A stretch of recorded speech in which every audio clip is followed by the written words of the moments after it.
So when we were starting out, this is really early, by the way. What I'm going to show you is over a year old. Yes. But I want to show you this because it's part of that process.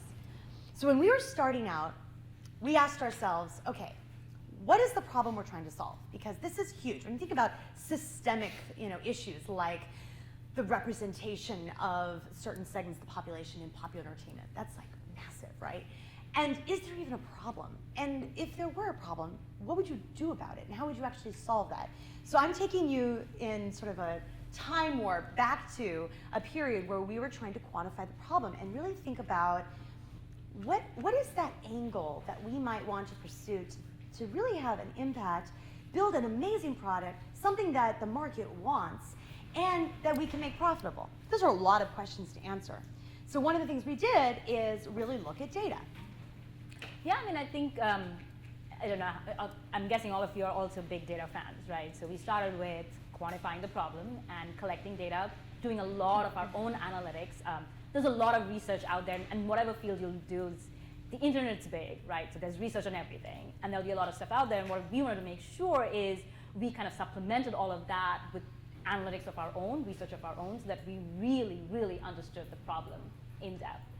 Especially as we're trying to understand our market and our positioning in the market. All the analytics legwork we did early on, which was painful in parts, was worth every penny. Because now, whenever we go to meetings, whenever we're presenting, we're always armed with all the analytics, all the data, a lot of research of our own, so we can answer pretty much any question in this space. And it actually opened up the prospect of us helping redefine metrics in the industry, which is, we just had a meeting this morning with a major media conglomerate who is very interested in redefining engagement.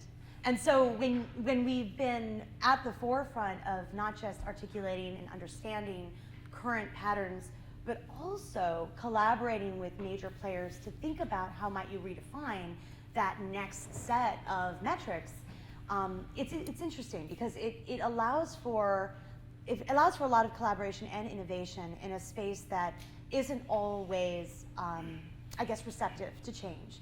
So what we did is, this is, again, it's early research, but we were asking ourselves the question of, okay, let's see, what is the impact that media has on some of the trends that we're seeing today? And there was a big study that was done by the Gina Davis Institute on gender and media, who, by the way, is now an advisor of ours. And they did this research around how leadership positions are represented from a gender standpoint. So when you look at primetime television, it actually comes pretty close to reality. It's not too far off. But what was interesting was family films had the lowest representation of women in any form of leadership position.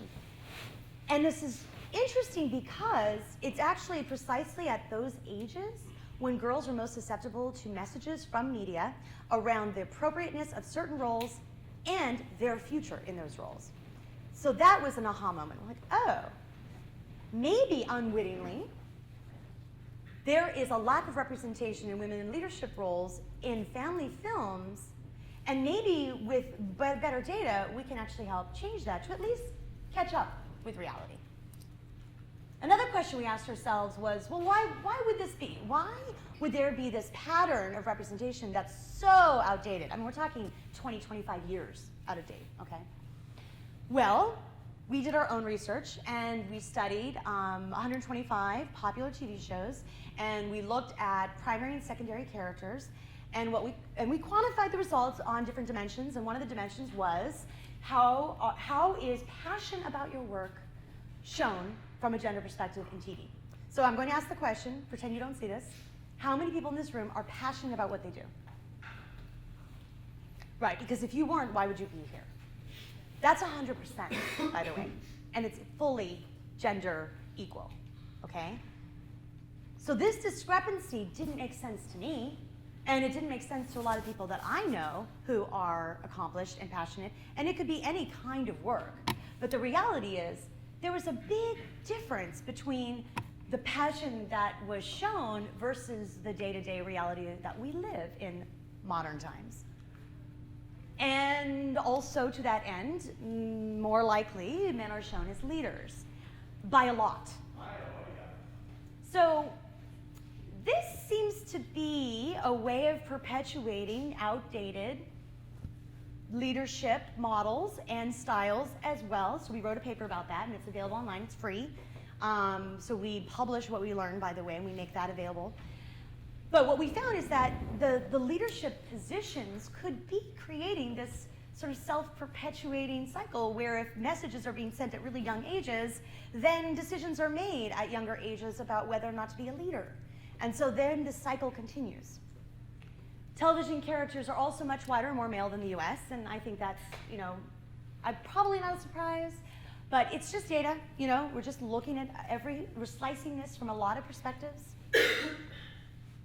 And female television characters are often quite young, much younger than their male counterparts. And if you read some of the other studies that we didn't do, but for example, the Gina Davis Institute has done, they're also wearing less clothing generally, and especially animated characters for kids. Don't ask me why. Okay, and then women are shown to be much more sexual than men. That's often the case in a lot of the TV shows, which surprised me, but not really. Yes? Yes, and it has to do with behaviors as well as identity. So it could be, and we broke this out. We have a number of different things that we use to create a composite score.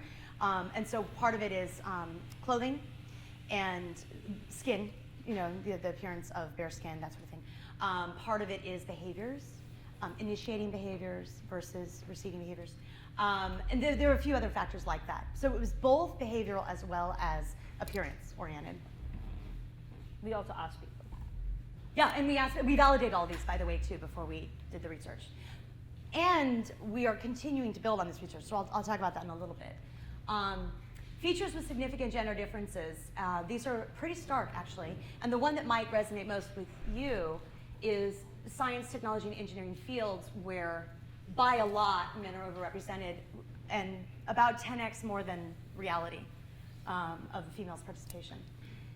We looked at a lot of other aspects too. So we looked at by race. We did a lot of work looking at other types of representations by ethnicity, age, and so it was striking, and it was there were patterns that were pretty persistent.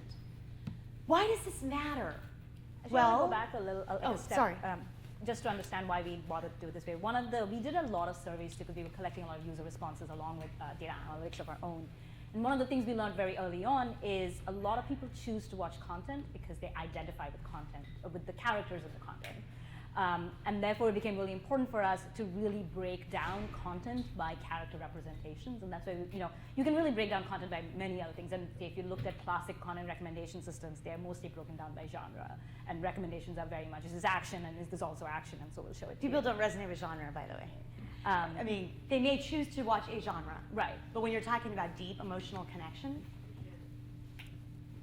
go ahead.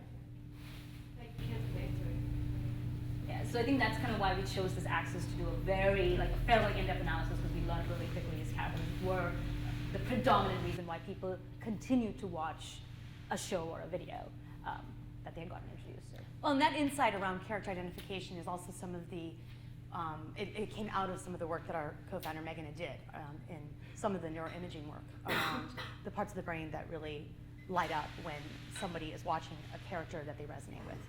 Yes? And then all this research was based on U.S. culture and U.S. media? Right now we were looking at U.S. TV shows. Okay. That was our sample, and it was about 125 shows. And about 4 or 5 characters per show, roughly. Yeah. With people watching from the U.S.? So U.S. watching? Yeah, we narrowed it to the U.S. only. Yeah. So you can imagine the differences, right? So as soon as you go out, and I think that's really important research, we just didn't have the scope and time budget to do.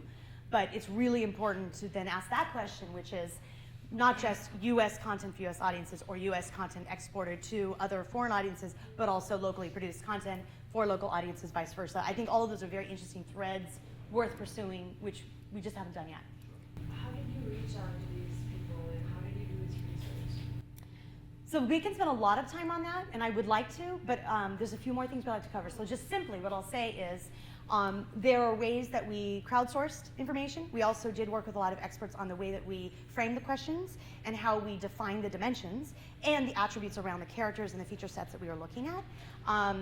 And we did do some focus groups, but most of it was really, we used surveys and we used other types of crowdsourcing mechanisms. Yeah. This was a quick experiment, by the way. We didn't spend, this wasn't like building a product. This was just a way to validate, basic research. And you're all going to do it. So I'm just giving you a flavor of some of the ways that we thought about it. Can I do a little dance though? So we did all this and then we got patents on this too. Oh yeah, and we got patents too. So we have several patents actually right now, and some of them are linked to the notion of character. Now, let me just have you go with me on a thought experiment, right? Content recommendations to date have not really put characters at the center. What we wanted to create was a human-centric approach to content recommendations, and that's what we got a patent for, right?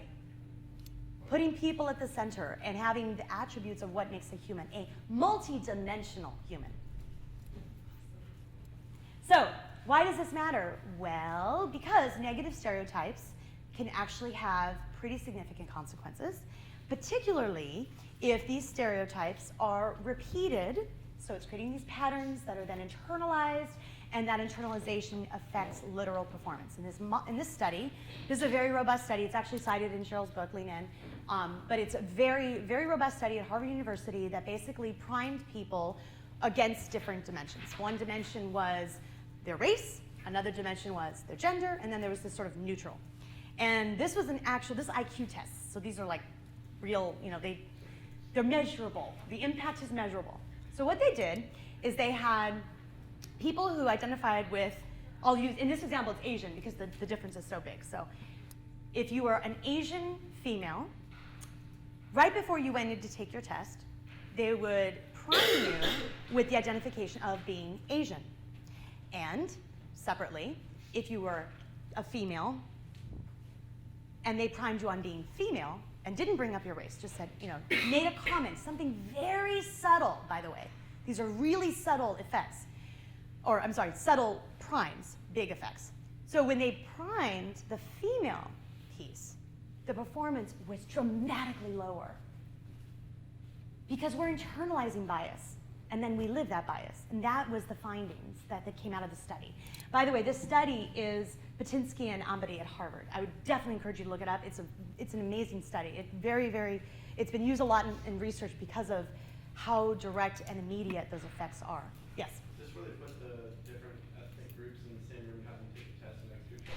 Yeah.